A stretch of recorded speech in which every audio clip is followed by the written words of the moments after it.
Russia Ukraine യുദ്ധത്തിന്റെ പശ്ചാത്തലത്തിൽ European രാഷ്ട്രീയത്തിലും സൈനിക സമവാക്യങ്ങളിലും വലിയ ചലനങ്ങൾ ഉണ്ടാക്കിക്കൊണ്ട് നാറ്റോ അംഗരാജ്യമായ പോളണ്ടും യുക്രൈനും തമ്മിലുള്ള സൈനിക സഹകരണത്തിൽ കനത്ത വിള്ളൽ വീണിരിക്കുകയാണ്. യുക്രൈൻ തങ്ങളുടെ കൈവശമുള്ള അവശേഷിക്കുന്ന MiG-29 യുദ്ധവിമാനങ്ങൾ കൈമാറാൻ പോളണ്ട് നേരത്തെ സന്നദ്ധത പ്രകടിപ്പിച്ചുവരുന്നെങ്കിലും ആ തീരുമാനം ഇപ്പോൾ പൂർണ്ണമായി റദ്ദാക്കിയിരിക്കുകയാണ്. തങ്ങൾ വികസിപ്പിച്ചെടുത്ത അത്യാധുനിക ഡ്രോൺ സാങ്കേതിക വിദ്യയും യുദ്ധകളത്തിലെ അനുഭവങ്ങളും പോളണ്ടുമായി പങ്കിടാൻ യുക്രൈൻ വിസമ്മതിച്ചതാണ് ഈ നാടകീയമായ തീരുമാനത്തിലേക്ക് പോളണ്ടിനെ നയിച്ചത്. വെറും ഒരു ആയുധ സഹായം എന്നതിനപ്പുറം ആധുനിക യുദ്ധതന്ത്രങ്ങളിലെ തന്ത്രപ്രധാനമായ സാങ്കേതിക വിദ്യകളുടെ കൈമാറ്റമായി അന്താരാഷ്ട്ര ആയുധ ഇടപാടുകൾ മാറുന്നു എന്നതിന്റെ വ്യക്തമായ തെളിവാണ് ഈ സംഭവം. പോളണ്ട് പ്രതിരോധ മന്ത്രി വ്ളാഡിസ്ലാവ് കോസ്നിയാക് കാമിഷിന്റെ ഔദ്യോഗിക പ്രസ്താവനയിലൂടെയാണ് ഈ തർക്കം പരസ്യമായത്.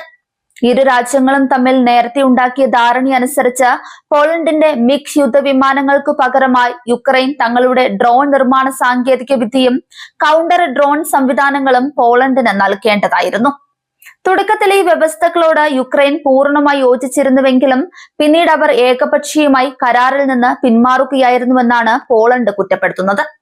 തങ്ങൾക്ക് ഡ്രോണുകളോ അവയുപയോഗിക്കാനുള്ള സാങ്കേതിക വിദ്യയോ യുക്രൈൻ തരുന്നില്ലെങ്കിൽ അവർക്ക് ഇനി MiG വിമാനങ്ങളുമില്ല എന്ന കർശനമായ നിലപാടാണ് പ്രതിരോധ മന്ത്രി വ്യക്തമാക്കിയത്.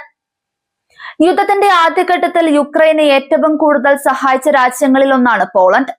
കോടിക്കണക്കിന് ഡോളറിന്റെ ആയുധങ്ങളും മാനുഷിക സഹായങ്ങളുമാണ് വാർസോ കൈമാറിയത്. എന്നാൽ ഒരു വശത്ത് നിന്ന് മാത്രമുള്ള സഹായം എന്ന നിലപാടിൽ നിന്നും മാറി സ്വന്തം രാജ്യത്തിന്റെ താൽപര്യങ്ങൾക്കും പ്രതിരോധ സുരക്ഷയ്ക്കും മുൻഗണന നൽകുന്ന ഒരു തന്ത്രമാണ് പോളണ്ടിലെ പുതിയ ഭരണകൂടം സ്വീകരിക്കുന്നത്. മുൻകാലങ്ങളിൽ യാതൊരു നിബന്ധനകളുമില്ലാതെ ആയുധങ്ങൾ നൽകിയത് അന്ന് യുക്രൈൻ നേരിട്ട അടിയന്തര സാഹചര്യം കണക്കിലെടുത്തായിരുന്നുവെന്നും എന്നാൽ ഇന്ന് യുക്രൈൻ സ്വന്തമായി ആയുധ സാങ്കേതിക വിദ്യയിൽ വലിയ മുന്നേറ്റം നടത്തിക്കഴിഞ്ഞ സാഹചര്യത്തിൽ പരസ്പര സഹകരണമാണ് ആവശ്യമെന്നുമാണ് പോളണ്ടിന്റെ വാദം. റഷ്യക്കെതിരെയുള്ള യുദ്ധത്തിൽ തങ്ങളുടെ വ്യോമസേനയെ ശക്തിപ്പെടുത്താൻ യുക്രൈന് MiG-29 വിമാനങ്ങൾ അത്യന്താപേക്ഷിതമായിരുന്നു. യുക്രൈനിലെ പൈലറ്റുമാർക്ക് ഈ സോവിയറ്റ് കാലഘട്ടത്തിലെ വിമാനങ്ങൾ പറത്തി പരിചയമുള്ളതിനാൽ പുതിയ പരിശീലനത്തിന്റെ ആവശ്യമില്ല എന്നതായിരുന്നു ഇതിന്റെ പ്രധാന ആകർഷണം. ഏകദേശം 14 യുദ്ധവിമാനങ്ങൾ വരെ കൈമാറാൻ പോളണ്ട് തയ്യാറെടുത്തിരുന്ന ഘട്ടത്തിലാണ് ഈ സാങ്കേതിക തർക്കം ഉടലെടുക്കുന്നത്. യുക്രൈനെ സംബന്ധിച്ചിടത്തോളം MiG വിമാനങ്ങൾ നഷ്ടപ്പെടുന്നത് വ്യോമ പ്രതിരോധത്തിൽ വലിയൊരു തിരിച്ചടി തന്നെയാണ്. ഈ ഇടപാടിൽ പോളണ്ട് ഏറ്റവും കൂടുതൽ ലക്ഷ്യമിട്ടിരുന്നത് യുക്രൈന്റെ യുദ്ധകളത്തിൽ പരീക്ഷിച്ച് വിജയിച്ച ഡ്രോൺ സാങ്കേതിക വിദ്യയായിരുന്നു. 3 വർഷത്തിലേറെയായി തുടരുന്ന റഷ്യൻ അധിനിവേശത്തെ പ്രതിരോധിക്കാൻ യുക്രൈൻ തദ്ദേശീയമായി വലിയ തോതിൽ ഡ്രോൺ സാങ്കേതിക വിദ്യ വികസിപ്പിച്ചിട്ടുണ്ട്. ആധുനിക യുദ്ധങ്ങളുടെ മുഖച്ഛായ തന്നെ മാറ്റി എഴുതിയത് ഡ്രോണുകളാണ്. റഷ്യയുടെ വൻകിട ടാങ്കുകളെയും കപ്പലുകളെയും തകർക്കാൻ യുക്രൈൻ തങ്ങളുടെ കുറഞ്ഞ ചെലവിലുള്ള ഡ്രോണുകളെയാണ് ഉപയോഗിക്കുന്നത്. ഈ രംഗത്തുള്ള യുക്രൈന്റെ നോ ഹൗ അഥവാ സാങ്കേതിക ജ്ഞാനം തങ്ങളുടെ സൈന്യത്തിനും പകർന്നു നൽകണമെന്ന പോളണ്ടിന്റെ ആവശ്യം ന്യായമാണെന്നാണ് വാർസോ വ്യക്തമാക്കുന്നത്.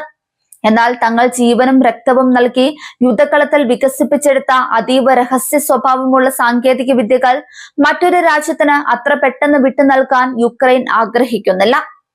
പോളണ്ടുമായി ചേർന്ന് സംയുക്തമായി ഡ്രോണുകൾ ഉൽപ്പാദിപ്പിക്കുന്നതിനുള്ള പദ്ധതികൾക്ക് യുക്രൈൻ തയ്യാറാണെങ്കിലും സാങ്കേതിക വിദ്യ പൂർണ്ണമായി കൈമാറാൻ സാധിക്കില്ലെന്നാണ് യുക്രൈനിലെ പ്രതിരോധ നിർമ്മാതാക്കളുടെ നിലപാട്. സാങ്കേതിക വിദ്യ ചോർന്നു പോകുമോ എന്ന ആശങ്കയും യുക്രൈനുണ്ട്.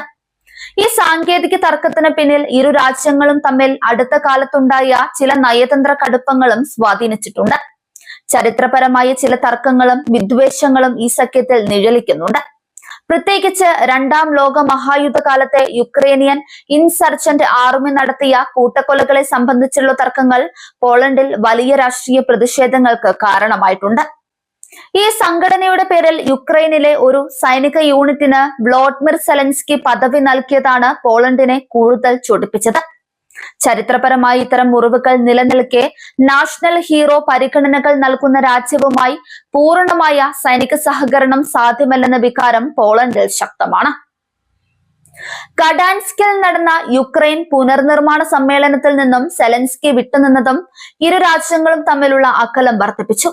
നാറ്റോ സഖ്യത്തിലെ ഏറ്റവും പ്രധാനപ്പെട്ട അയൽ രാജ്യവുമായി യുക്രൈന്റെ ബന്ധം വഷളാകുന്നത് വരും ദിവസങ്ങളിൽ റഷ്യക്കെതിരെയുള്ള യുദ്ധത്തിന്റെ ഗതിയെ തന്നെ ബാധിച്ചേക്കാം. പോളണ്ടിന്റെ ഈ കടുത്ത തീരുമാനം മറ്റ് യൂറോപ്യൻ രാജ്യങ്ങൾക്കും ഒരു മുന്നറിയിപ്പാണ്. വരും ദിവസങ്ങളിൽ പാശ്ചാത്യ രാജ്യങ്ങൾ നൽകുന്ന സൈനിക സഹായങ്ങൾക്ക് പകരമായി യുക്രൈനിൽ നിന്നും ഇത്തരം സാങ്കേതിക വിട്ടുവീഴ്ചകൾ അവരും ആവശ്യപ്പെടാൻ സാധ്യതയുണ്ട്. അന്താരാഷ്ട്ര ആയുധ വിപണിയിൽ ഇപ്പോൾ പരമ്പരാഗത യുദ്ധവിമാനങ്ങളെക്കാൾ വിലമതിക്കുന്നത് യുദ്ധക്കളത്തിൽ വിജയം തെളിയിച്ച ആധുനിക ഡ്രോൺ സാങ്കേതിക വിദ്യയ്ക്കാണെന്ന യാഥാർത്ഥ്യമാണ് ഈ സംഭവത്തിലൂടെ പുറത്തു വരുന്നത്. പഴയ മിഗ് വിമാനങ്ങൾക്ക് പകരമായി യുക്രൈന്റെ അത്യാധുനിക ഡ്രോൺ വിദ്യ ആവശ്യപ്പെടുന്നതിലൂടെ പോളണ്ട് ഈ സാങ്കേതിക വിദ്യയുടെ മൂല്യം കൃത്യമായി മനസ്സിലാക്കുന്നു. യുക്രൈൻ ആകട്ടെ പാശ്ചാത്യ രാജ്യങ്ങളിൽ നിന്നും F-16, ഗ്രിപ്പൻ തുടങ്ങിയ അത്യാധുനിക വിമാനങ്ങൾ ലഭിക്കുന്നതിനാൽ പോളണ്ടിന്റെ കടുത്ത നിലപാടുകൾക്ക് മുൻപിൽ വഴങ്ങേണ്ടതില്ലെന്ന തീരുമാനത്തിലാണ്. ദോഹയിലും യൂറോപ്പിലും നടക്കുന്ന ഈ നയതന്ത്ര യുദ്ധങ്ങൾ ആഗോളതലത്തിൽ പുതിയ ചേരിതിരിവുകൾക്കാണ് വഴി തുറക്കുന്നത്. സ്വന്തം രാജ്യത്തിന്റെ പ്രതിരോധ താൽപര്യങ്ങൾ സംരക്ഷിക്കാൻ മിത്രങ്ങളെ പോലും തള്ളിപ്പറയാൻ മടിക്കാത്ത നയതന്ത്ര ശൈലിയാണ് ഇപ്പോൾ ലോകരാഷ്ട്രങ്ങൾ സ്വീകരിക്കുന്നത്. യുക്രൈനും പോളണ്ടും തമ്മിലുള്ള ഈ ബന്ധം വരും ദിവസങ്ങളിൽ കൂടുതൽ വഷളാകുമോ അതോ ചർച്ചകളിലൂടെ ഡ്രോൺ മിഗ് വിവാദം പരിഹരിക്കപ്പെടുമോ എന്നതാണ് പ്രതിരോധ ലോകം ഉറ്റുനോക്കുന്നത്.